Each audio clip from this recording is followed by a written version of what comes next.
That's not it.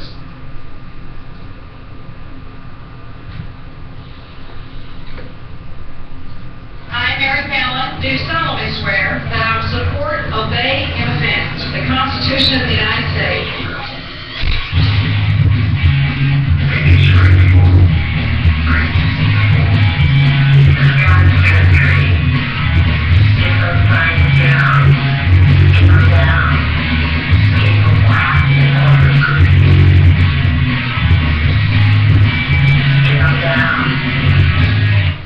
Welcome to Atheist Airwaves on Corpus Christi Community Radio. I'm Jay Guerrero. Hi everybody, I'm Sara Keefer. And I'm Mark Mathias. And I'm Christian Ferris, so I can be on the show too, right? Yeah, of course. Alright.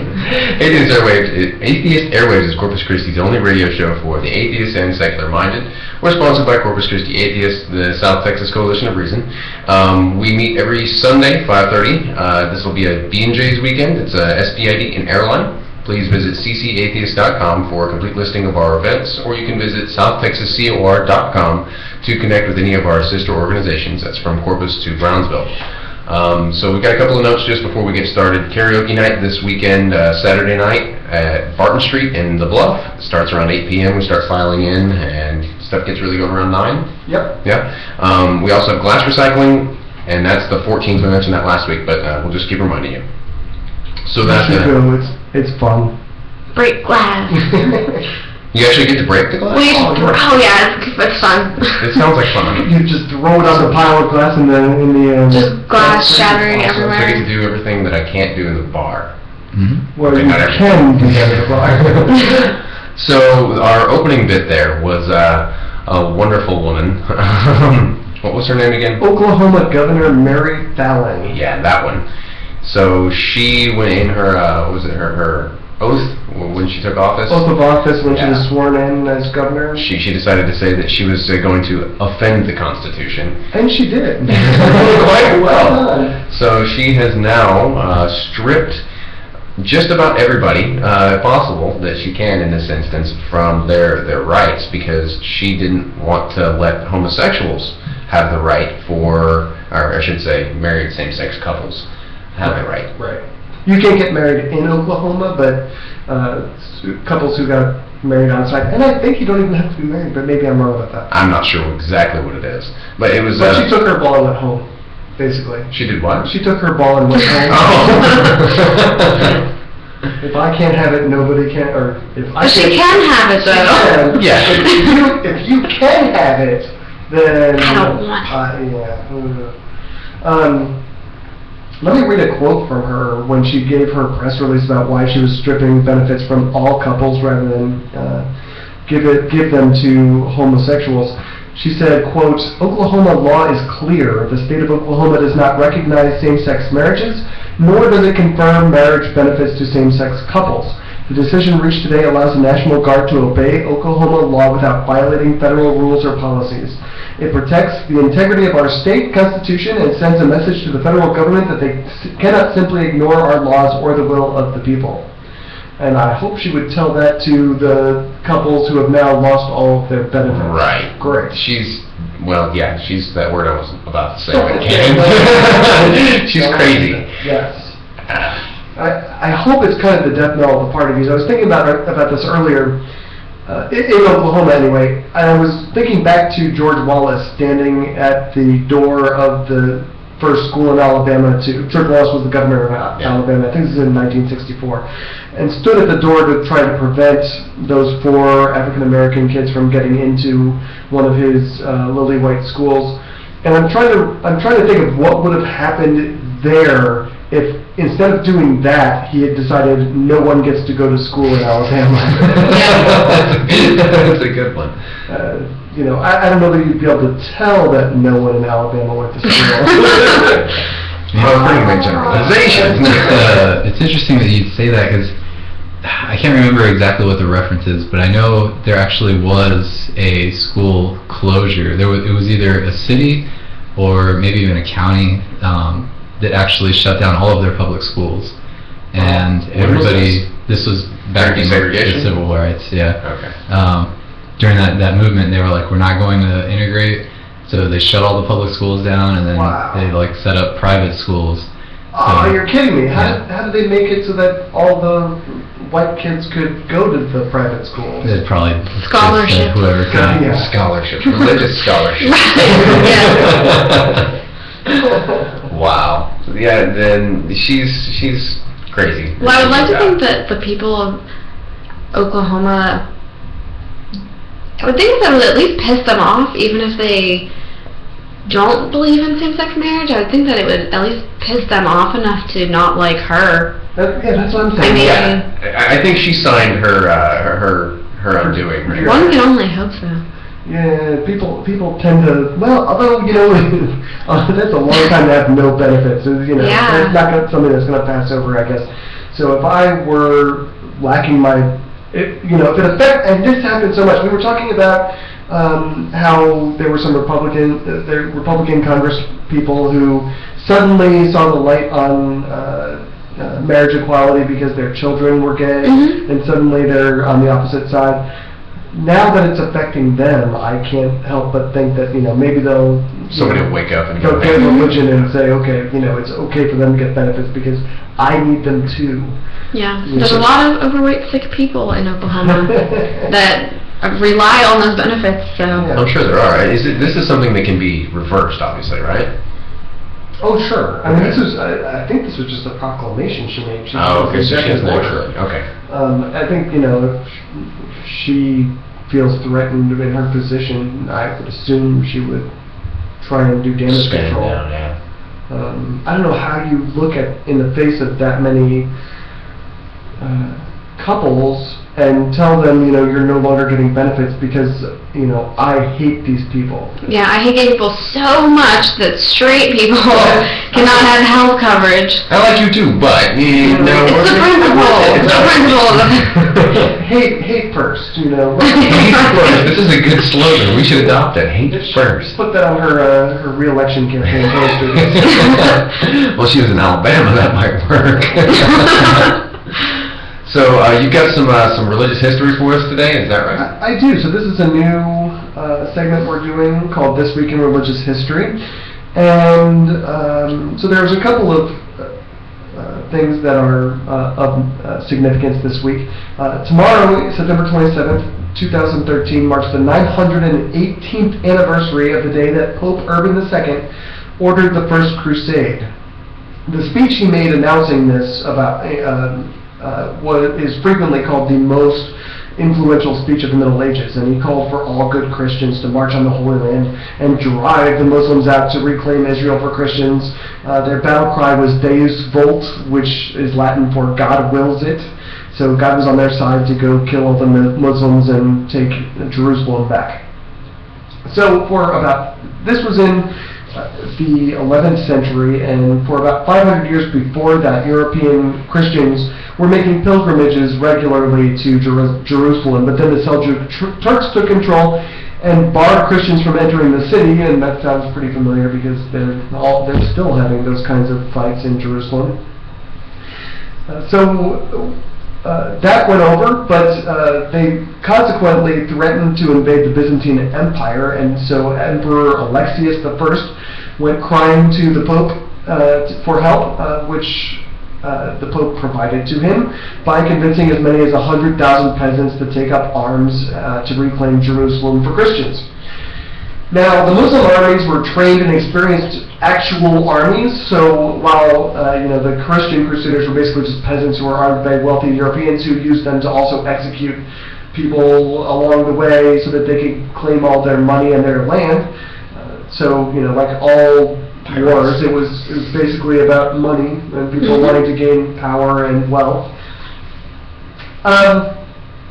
So initially, because the Muslims were so much more trained than the Christians, they repelled their attack. But because the Pope just had so many peasants to throw at them, eventually, I mean, it was kind of like, I think it was kind of like, has anyone seen World War Z, where the zombies are like just piling up on the wall? I think it was kind of like that. Make a human pile, too. Send more people in, and eventually they'll get through.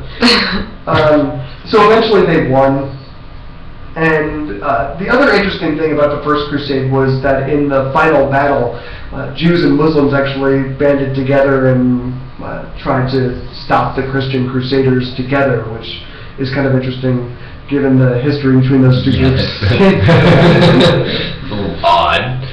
Pope Urban II actually died 2 weeks after the fall of Jerusalem, so after his crusade was successful. But the news did not reach him before his death, so he died not knowing what happened. To this day, no one knows exactly how many people were killed, although, like I said, even civilians were slaughtered in mass executions. Some of the chronicles of the time, and this is hyperbole, of course, but they said that the blood of the dead reached the knees of their horses, so that gives you some idea of the participants. It was bad. Also this week, November 18th, was the 35th anniversary of the Jonestown Massacre. Oh yes, I was reading online about that. Have you ever heard the audio of when they were bringing everyone up to take their poison and all that? I didn't know there was audio. Oh yeah, it's horrible. It's horrible. They have, I forget the guy's name who did that. Does anyone remember? Oh, yeah. Chat room can help us in a second. Something Jones. Was it the whole I know Jim Jones? Mr. Clone. Jim Jones. Jim Jones, yeah. Okay. But the most heartbreaking part of that audio is that there are mothers with babies, and he's telling them, bring your babies up, and clearly they're like, no, I don't want my baby to die, and he's like, don't cry, bring them up, and, Wow. Although I read it, I really didn't know a whole lot about it until this week when it was in the news that it was the anniversary of it, and I was reading about it, and apparently he'd done this multiple times with unlaced Kool-Aid. Oh, And so I think some people were like, oh, it's just another test, or it's just another drill, or whatever. Wow. But drill again. yeah, apparently, apparently he had done this many times, so. Interesting, I didn't know that. But also, I guess, like I said, I didn't really know much about it. I didn't realize, just the sheer number of people that had died, and Yeah. they just had those pictures online. Yeah, I It saw was pretty pictures. chilling. 918 people, and Yeah. up until September 11th, 2001, it was the single most deadly non-natural disaster in U.S. history. So the lesson here is don't drink the Kool-Aid? Too soon? Probably not, no. I don't think this happened too soon. Or maybe, it didn't happen too soon. Miss Sylvia Browne? Oh. I don't want to dance on her grave. Yeah, you do. Yeah, I do.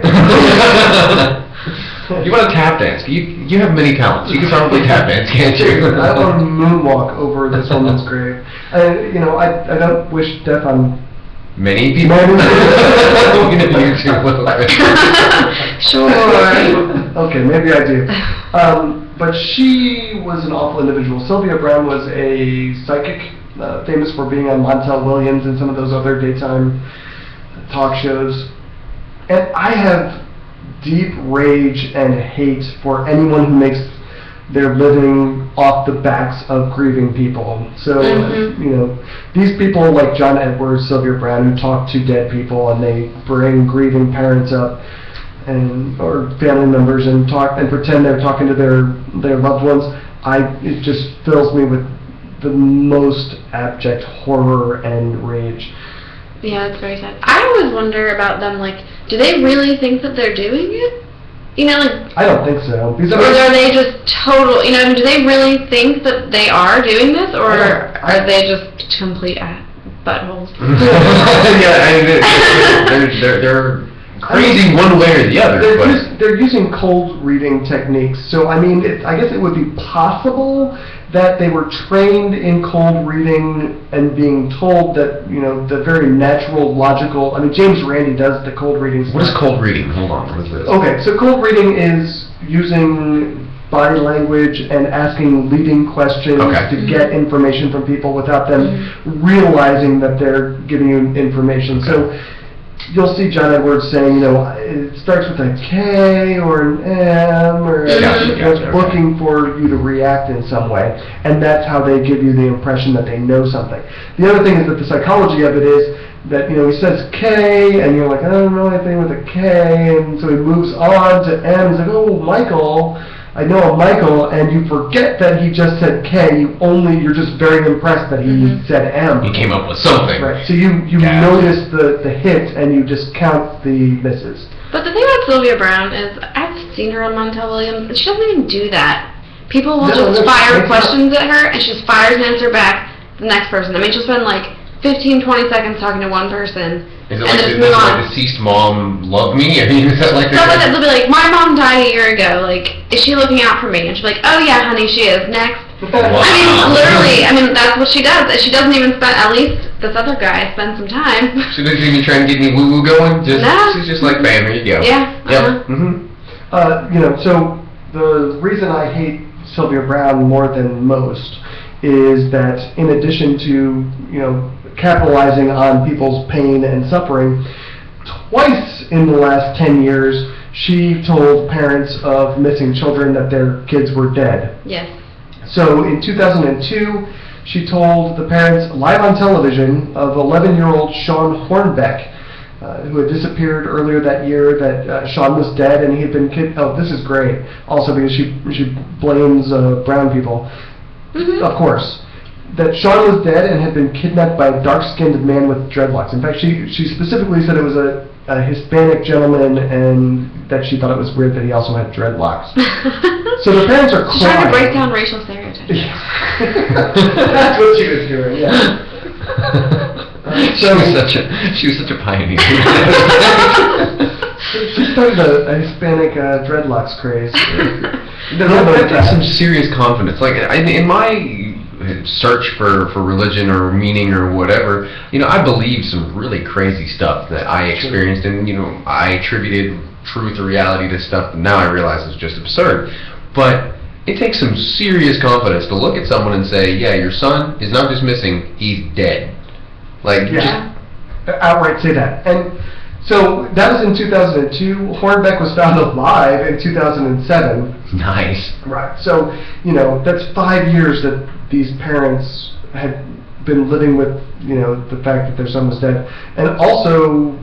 Did anybody follow up on that with her? Like, ask her about it? Or? They did? Good. Yeah. And what did she say? Well, so she wouldn't go on camera and talk about it. Of course not. Well. But she released a statement that basically said, you don't expect the weatherman to be correct all the time, so why do you expect me to, we're all human, is basically what she said.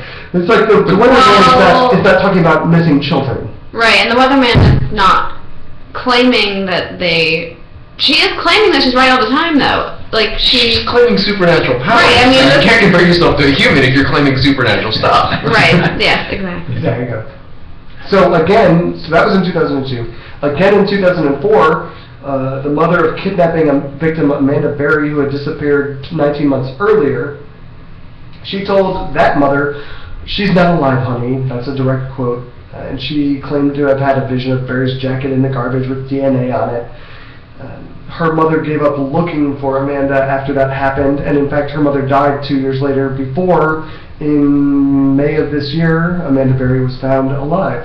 And so her mother gave up looking for her daughter, who was still alive, because of this charlatan, and went to her grave thinking her daughter was dead when her daughter was... We should have like a party with some cake to celebrate this crackpot's death. Seriously, I don't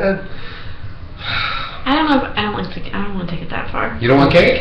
I don't like to ever say I'm glad Cookies? before the Oh, day. okay, you don't want I'm to so hear glad- I don't want to go there. I'm so glad you're here, because there Because- needed to be someone... Especially for example, when Osama bin Laden got killed and everybody was rejoicing and so happy. I feel like when you take it there, it dehumanizes that person. Like, she was still a person. She was a horrible person. She was a horrible person. Evil But she person. still had family who cared about her, and They might be glad she's dead too. maybe, but I don't like to say. I don't really say that I'm glad somebody's dead, or I'm happy somebody's dead, or yay somebody's dead. No, that makes sense, and I can agree with that. respect it. I'm glad someone in here was like that. I personally...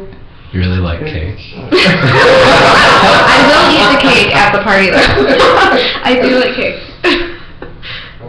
That's good stuff. Yeah. Well, I mean, I can, like Christian said, I can respect what you're saying there, but if you're a horrible human being, I just look at these people and the pain they're causing other people, because I watched the video today of her telling Sean Hornbeck's parents that their child was dead, and the look on the mother's face. I mean, she was trying to keep it together because she was on national television. Right. But the pain and the tears started coming, and I find it hard to be sad that she's gone. I'm not saying I'm sad. Yeah, I know, but I find it hard not to be happy. Yeah. So, did anybody follow up with the mother after they found the son? And I would love to hear what she had to say about that. I was living in St. Louis at the time, and that's where they found him. So it was all over the news, but I don't remember exactly what the family said. I'm sure it was not kind. I would hope not. Yeah. I think I would. Did anybody pay? I mean, obviously she made a living doing this, but did the families pay her? No, I think Montel Williams was paying her. Yeah, Montel Williams is a big backer of her for some reason. She's on the show weekly, I I think. don't know anything about him, but Yeah. Well, he does, I think cheap credit, lines of credit commercials now. Oh, really? Yeah. So he took that down. Good. But at the time, like shortly after, I think maybe it was this year or maybe it was after Sean Hornbeck, but Montel Williams was actually on the radio, and they asked him point blank, do you think that Sylvia Browne has psychic powers? And he was like, no. You kidding me? Yeah. And I was like, well, then why are you doing that? Yeah. It's like, well, and they always put in the fine print, for entertainment purposes only, and that's how these people get away with doing Right, that. But they're not presenting themselves as if it's just, it's a, like a magician's show. Right. You go in and David Copperfield did not actually make the Statue of Liberty disappear. I thought that was real. Mark's upset. Although David Blaine is real. What about was the Long Island Medium here yet? I know she was coming. She was coming, yeah. I don't know if it happened yet or... I think it did. Okay. Maybe she's just convinced us that it happened. I don't know. We Yeah, can do these horses for a while. We were talking about Yeah. trying to protest her appearance here in Corpus Christi. We didn't actually do that, but... Lost our chance, maybe? Got We probably needed a little bit more heads up. Let's talk about the Pope. Oh, yeah. We got lots of stuff to talk about the Pope. Yeah, so, I'm on record on many... We talk about the Pope a lot. He's very newsworthy. Yeah, I mean, he's doing something weird almost every week. You still hate the Pope, and I think I do. I don't really have a hate or love relationship with the Pope, although if I was a small child, that might be different. Intimate relationship with the Pope. I would say I hate this Pope less than previous Popes. I can agree with that. I can agree with that. I mean, well, I don't know if I can.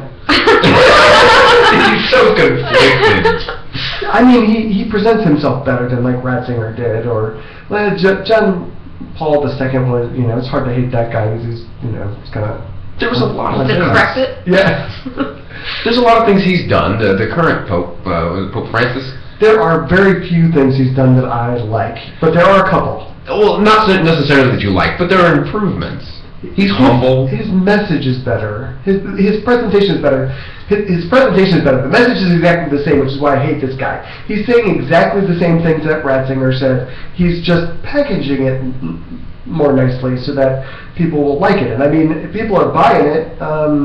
Pew polls show that the approval ratings for the Pope among Catholics is 79% right now, but even among the general public it's at 58%. So I mean, people like this guy a lot better than they liked the last Yeah, I mean the packaging is better. He got rid of the red carpet and the fancy gowns and all that. So he's more humble. He keeps his outlook on greed and poverty and all that. Yeah, sure. Is a lot. But at least up front it's better. He wants to help poor people, and he thinks he's got an issue with capitalism, I think. Even if he won't address the child raping, which really annoys me because it seems like that would be something this Pope would do. He has been taking on some of the corruption around the financial systems around the Vatican, which makes me think that he's going to be assassinated. Yeah, we talked about that last week. Yeah. And I mean, he's got a lot of these things going for him. What about the stuff that he still needs to address to make him more? Well, like I said, it's the same message of the previous Pope. He's just packaging it nicely, and he's letting other people say the really tough things. So he'll say, who am I to judge gay people? And then he'll have one of his lackeys come in the room after he's gone and say, well, he's the Pope. He's gotta be nice. They're all going to hell. He's just trying to be nice about it, Yeah. you know. And same thing with what he said about atheists.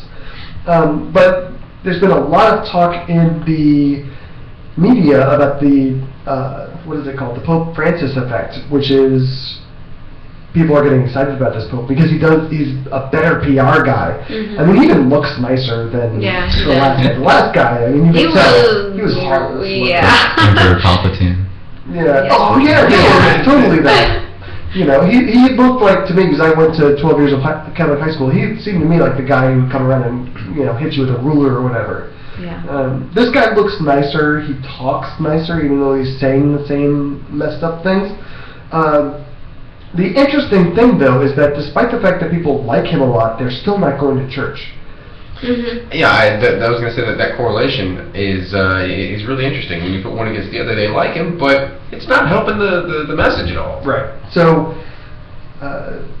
39% of American Catholics reported going to Mass at least weekly this year, which is actually down a point from last year. It was 40% last year. So the Pope has had, I mean, I'm sure that's within the margin of error, so it's probably negligible, but his PR message, and praise Allah, is not translating into butts in the pews, basically, which I think Well, I wonder if it's making some people mad. Oh, well, we talked a little bit about it last week that Sarah Palin was talking. We didn't talk about Sarah Palin, but we're talking about how conservatives are mad at this Pope because he sounds like a liberal. Yeah. And Sarah Palin actually said, some of the stuff he's saying. Stop not hating gay people. Hate first. Yeah, hate first. We need to come up with like an anti-slogan to like hate first. We should market ourselves under that, like the Onion. Do total satire. Yeah. No, I think that's what it is. So, and what distresses me about this Pope is that he still has the hate first positions. He's just packaging it in nice frilly Just bows. like rewording it so it sounds a little bit better. It's cool. They're going to hell. We just let them go. Yeah. I hate it. And as soon as he leaves the room, then the Vatican comes in and they're like, nothing has changed. For people who they have one of those little flasher deals like the Men in Black. You don't remember that. Yeah, don't worry about it. He's senile. Yes. We have to let him be Pope for life. So He won't understand if you They're just patting him on the head. Papa is confused. So the women as priests, he's recently talked about that, the debate with... I don't think the Pope talked about Did it. he not talk The about it? Vatican has talked about. Okay, so you're right. The Vatican came and went on record to say, it's been settled. What was it, John Paul II? Is that the one who went on record to say? No, my way off base with that. Well, I think that's been church doctrine for For a long time. millennia. forever. Right. Well, maybe not forever because.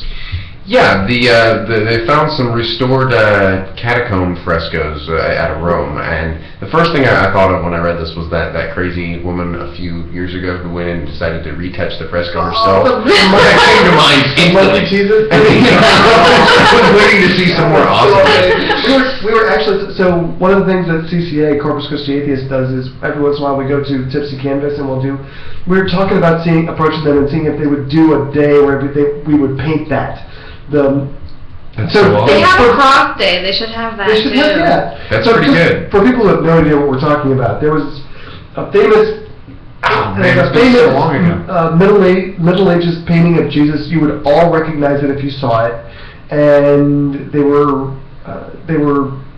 remodeling the place and trying to update it. And this woman said, "Oh, I can paint that," and so she tried to touch it up, but it ended up looking like a monkey Eskimo. I don't know.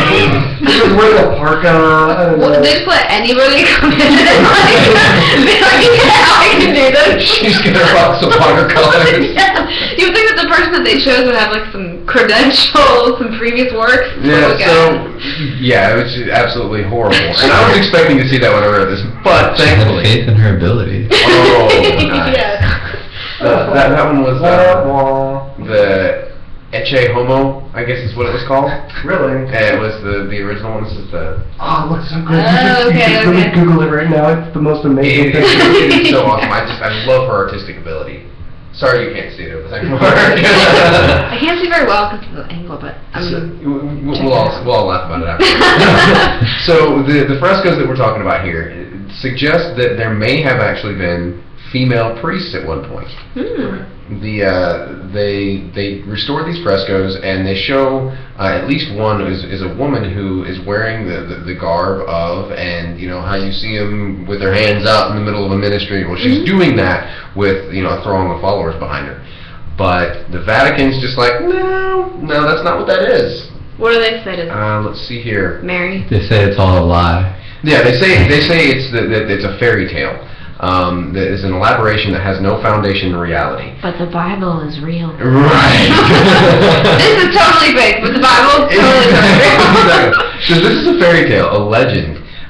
It was sensationalist, and absolutely not reliable. It's a depiction of a deceased person now in paradise. Yeah. So no, this, and if you can find it, you need to look these pictures up because it's pretty clear. If you can come over here and see it, she's giving a sermon. Yeah, it seems like that's It does look like and that. especially the stole she's wearing. Yeah. I mean that's what priests wear. Maybe the Vatican's right, maybe they're wrong. Either way, this fits into their patriarchal system of governance. Yes. I mean, Mary Magdalene, for example, in the New Testament, was not a prostitute. They changed her into a prostitute because, God forbid, forgive the phrase, that we have a woman who has influence with God, that needs to be reserved for men. And so I don't even care if it's true or not, because it just feeds right into what they've done for millennia, which is to... Yeah, women have been painted as antagonists in the Bible, Right. from beginning to end. It's Literally, from the beginning, yeah. Yeah. So it's no surprise that they find this evidence of something that it's a fairy tale. No. Yeah. And I like that because you're right. They're saying that this is a fairy tale, but it's the Bible. Yeah. Yeah, that's totally. You're right. It is a fairy tale. They're right on. I didn't even think about that. It never entered my head. But really, like the painting, like somebody actually painted it, and the Bible. Yeah, the painting is, someone actually wrote the Bible. Well, I guess yes, you're right. Somebody did actually. It's a fairy tale based on a previous fairy tale. Actually, many people wrote, forged, changed over thousands of years the Bible. So, I mean...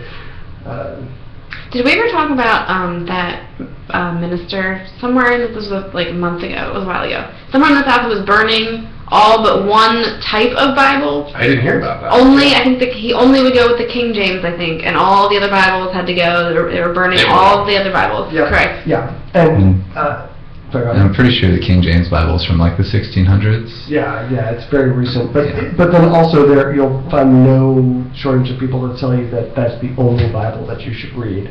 Well, it's the one that comes from God's publishing house.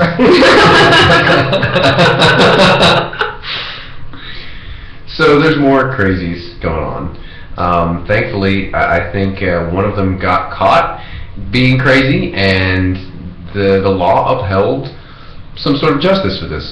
So the Ohio Supreme Court has they've backed the firing of a creationist school teacher. Now this guy is a special kind of crazy because evidently he'd been doing this for many years. He was teaching creationism in his classroom. It's a public classroom.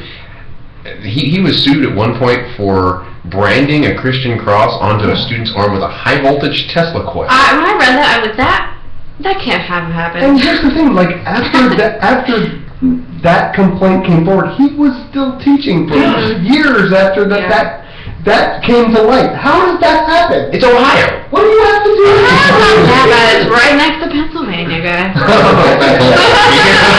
Ohio is the worst state to drive through. I just tell you that. Really? It's so boring. It's flat and it's cornfields. Then you get Worse than like New Mexico? Nebraska? No, New Mexico. I've ridden in a train to New Mexico, and I think I slept the whole way, so I don't know. That's But pretty Ohio is crazy. bad. I can't tell Nebraska from Ohio. There's an interesting thing about an interesting thing about the article is that they didn't actually fire him for like breaking the establishment clause. Right. It was that he was being insubordinate. Yeah, they told him don't do that, and he kept doing it for a Stop while. bragging your students. Yeah, he And you said, no, I won't. No. he got fired and went and sued the school and said, no, I want my job back. I didn't do anything wrong, and I want all this money. And the court said, you're nuts. Yeah, I'm a little upset with the court for going out of their way to avoid the creationism Yeah. versus evolution thing.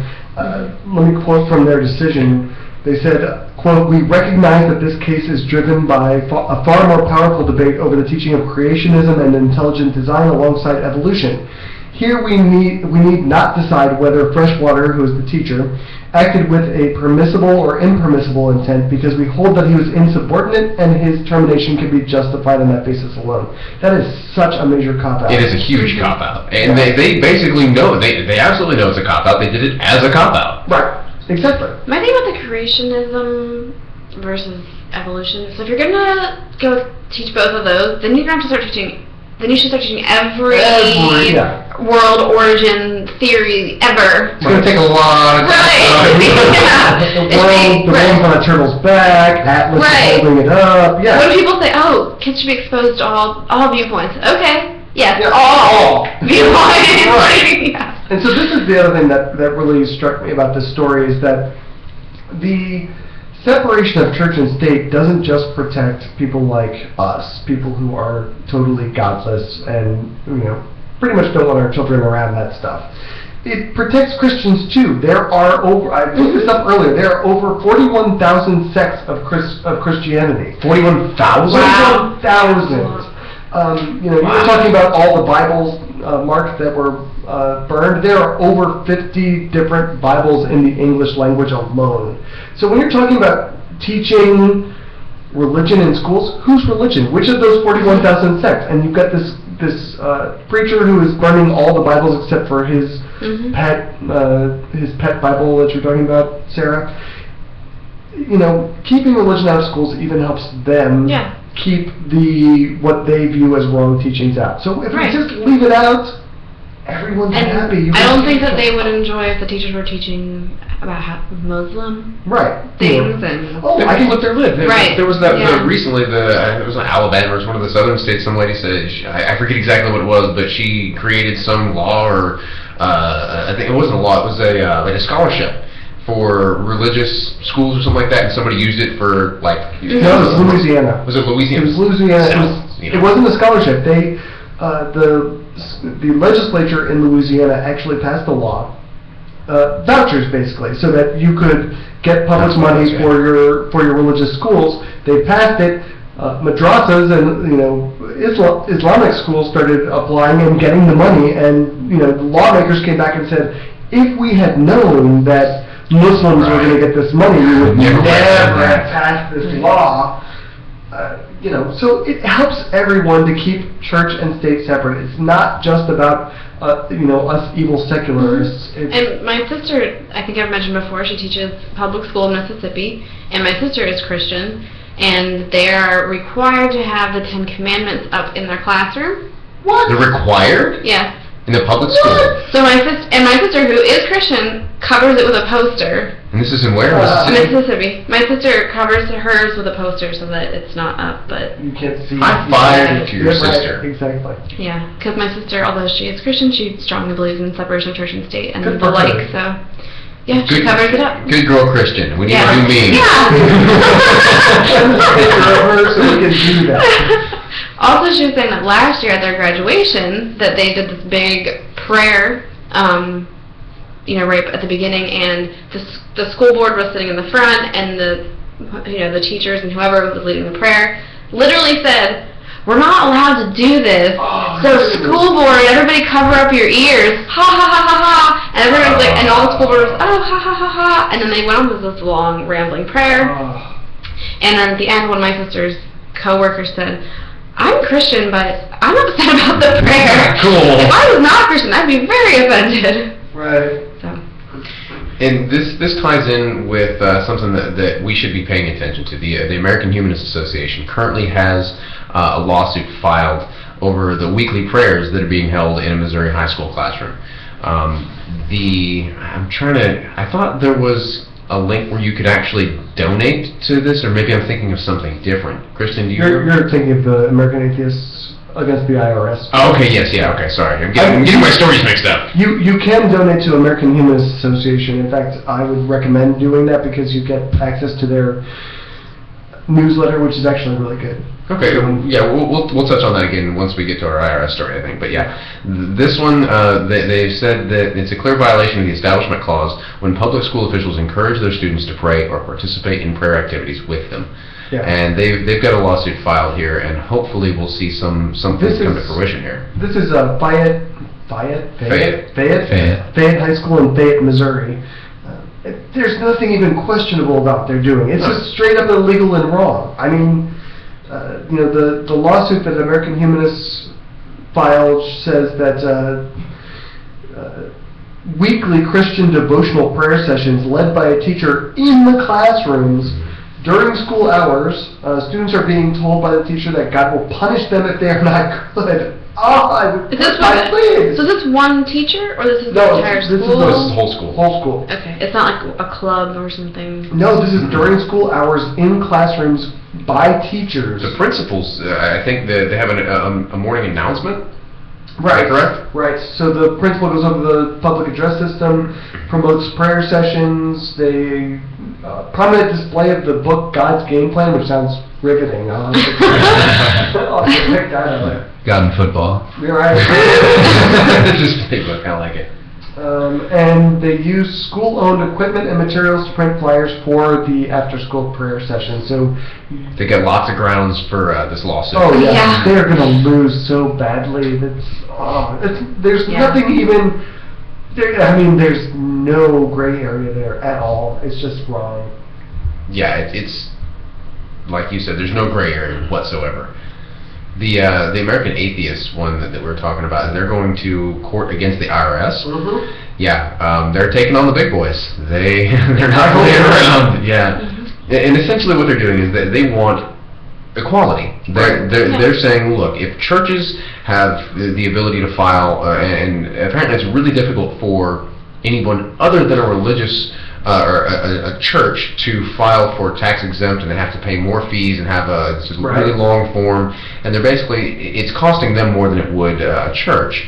That's interesting. I actually had no idea that churches would file in a different way. Mm-hmm. They don't really even have to file. I think they're just kind of exempted. Let's pretend we're professional for a second, and no. Can I pretend this? Yes, that's better. I'm pretending I'm a professional right now and saying that Corpus Christi Atheists is an official affiliate of American Atheists.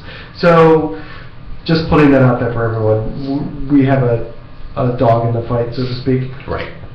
But American Atheists is a non-profit group, just like these churches are, and they have additional things they have to go through that churches do not. And that's ridiculous. One of my favorite ones was posting the salaries of the leaders. leaders. Yes, I would love that. Yeah. Was it Bill Cornelius? Oh, I would love to see how much that guy... Or Joel Osteen. Joel Osteen, yeah. Oh, I would love to see how much those guys are making. So the quote from this, it says, American Atheists receive tax-exempt status under Internal Revenue Code 501c3, but because the organization is not classified as religious, it costs American Atheists, along with all other secular nonprofits, significantly more money and time each year to keep that status because they must file a Form 990. So the lawsuit is saying that you need to pick one or the other, and if it's going to be a nonprofit, then it needs to be a nonprofit. Make us all follow the same rules. Mm-hmm. So they actually have a matching fund, or a matching challenge. They're established a $100,000 matching challenge to try and cover the cost of the legal battle. Right. So if you want to donate, I think it's atheist.org/donate/fair-tax-fund. Yes, sir. And this, actually, in the last week, this is in our run-up, but the American Humanist Association, or maybe it's Freedom from Religion Foundation, I can't remember. Someone actually just won a very similar lawsuit against the government over parsonage rules, which is that priests can live in their the houses that they're provided with for the church tax-free, and that has come to an end. So, woohoo! Yeah. I had written my term paper for government this last summer was over tax exemptions for basically everything, and I did a specific focus on nonprofits that were religiously based versus those that aren't. And the parsonage exemption was one of the big things that I had issue with, because even people who have I know there's some ministries in Dallas where the leaders of the church, it's like a mega church, they have 2 multi-million-dollar estates that completely tax exempt, and everything dealing with the house is also tax exempt. So like cable service, people to come and clean things, furniture, like everything to do with that building is non-tax, and they don't pay property taxes on that either. It's a huge deal. I think we mentioned last week that there's a Coffee Waves attached to a church in Willow Bluff. I don't think we have to name the names, but the cat's out of the bag now. I have named names, but I wonder what their tax. I wondered last week, and I'm wondering out loud now what their tax situation is. I didn't realize they were affiliated. I just thought that they shared a building. I know that. Or one of them rented from the other or something. We're not certain. I do know that they are religious, Christian-owned business, and that in the Bluff they are attached to the church. Like the door, there's a door in between the two, and you can just walk straight through the glass door, and you're in the church. Yeah, So, I've been there, but I just didn't realize. I just thought that they shared a building. I didn't realize that they. I just wonder if these Coffee Waves should be paying taxes on that. They should. Or the church should be paying. I wonder what the law says about that. I don't know. I mean, I'll go on record as saying I don't mind the establishment. They've got good products. Oh, it's good. Yeah. CCA's had a meeting at Oh, Keefer. that's Oh yeah, I awesome. love going there. Yeah, it's an awesome place. Whether it's religiously owned or not, it doesn't really bother me that much. No. But yeah, Unless they're not paying taxes. right, if it comes to that, if they're getting in, under the radar, I do have a problem with that. But going back to what Mark was saying about the parsonage taxes and things like that, it reminds me of how L. Ron Hubbard said like the best way to make money would be to start a religion, and then he did. Yeah. And that's the best way to get really rich and not have to pay taxes on your big, nice, fancy house would be to start a megachurch. Let's do it. That reminds me about the Scientologists, and they actually had a large level of infiltration into the government because they had lost their tax exempt status, I believe, and they really wanted that back. And they had people in all levels of the IRS, and they were trying. There was these legal battles that were going on for years, and I think at one point the IRS said, "Fine, we'll grant you tax exemption." But they also have to provide a lot more documentation than other places normally would. So it's almost like the IRS was bullied into allowing them to be a tax exempt organization again. Well, Scientology really puts a lot of emphasis on making sure that everybody realizes we are a religion. Right. I actually went to the Scientology church before and watched their video. I have to. It's so fun! And they say, I think 12 or 15 times in the video, we are a real religion. Scientology is a religion. They say it over and over and Is over there again. anything here that we can have a meetup? Let's go and do it. That would be I don't know, is there a fun. Scientology church here? There isn't, but they're set up outside that guy's house over in Rockport or something, right? Are those Scientologists? No.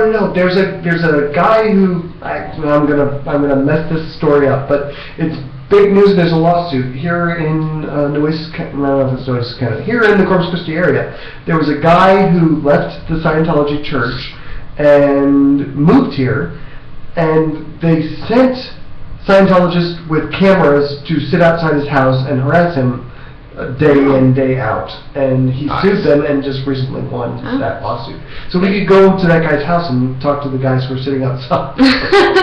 It's a fun night out. Do they allow drinking? There's a pretty big Scientologist church in downtown. It's right across the street from UT in Austin. And they kicked out one of my favorite arcades. It was on the bottom floor. No! It's unfortunate. Now, I went with a friend when we went together, and we watched the movie, and we asked the guys some questions, and they showed us around and did their little demo and stuff. But a friend of mine one time went on her own for a paper that she wrote in college, and they brought her to tears. So they can really... Yeah. Some of them really have really good speaking abilities. It was funny, the first time I went to a Scientology church, I went with my brother, and they were talking about Thetans. Mm-hmm. And so my brother was purposefully pretending that the guy had a lisp and was trying to say Satan. Guy totally didn't get it. Ultimately, he was so confused that I had to explain it to him, but I was cracking up. It was so hilarious. That's good stuff. That reminds me, for anybody who's a hockey fan, I don't think he plays in the NHL anymore, but have you seen the player whose last name is Shatan, spelled Satan? S-A-T-A. I want a jersey so bad. I have we played for the Buffalo Sabres, and I have a Hasek jersey. It was like, oh, do I want a Hasek jersey? I really like Hasek. I really want a Shatan. I think he plays in he's over the Czech Republic. Czech Republic. Yeah, sorry, I digress. Sports puck. So actually, I think it was not the last episode, but 2 episodes ago.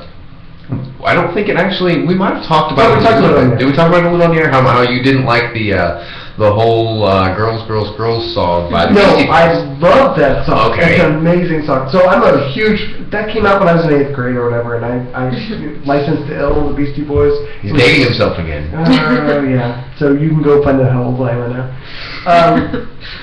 But I love that album, and I was talking the last time about how the song "Girls" was the first song that I turned off because my children were in the room, and it's because it's very, very sexist. Sexist, yeah. And so there are people who say that it was a parody of misogynists, but it really doesn't play that way. No, it doesn't. So listen to it. Especially if you're a little girl. Yeah. You're not going to get that. Or a little boy. Well, So, I mean, the way that all came about is that I was actually walking around the house singing it to myself, and my son got upset because I was singing "Girls, All I Really Want Is Girls." Ooh. And my son was like, wait a minute. I don't have one of those. What's wrong with you? What about boys? What about me? I had it on a couple days later, and then they get to the point I want girls to clean my room and all that stuff. Yeah. They're like, oh, okay, I'm turning this off. But a group called Goldie Blocks has started a new line of toys aimed and marketed towards girls in a science way that uses that song. They created a parody of that song, and the Beastie Boys, who have forever said that you cannot use our music in commercials, are suing. Well, no, they threatened to sue them. They don't really have any grounds. I agree. Yeah. They don't. It's a parody, and that is, I forget the legal fair use. Fair use, yeah. So they don't have grounds, but they're stepping out there and saying, hey, no, that's too close. Bill was saying they apologized about it somewhat recently. I don't know if that's true or not. Really? Because I just heard that this morning.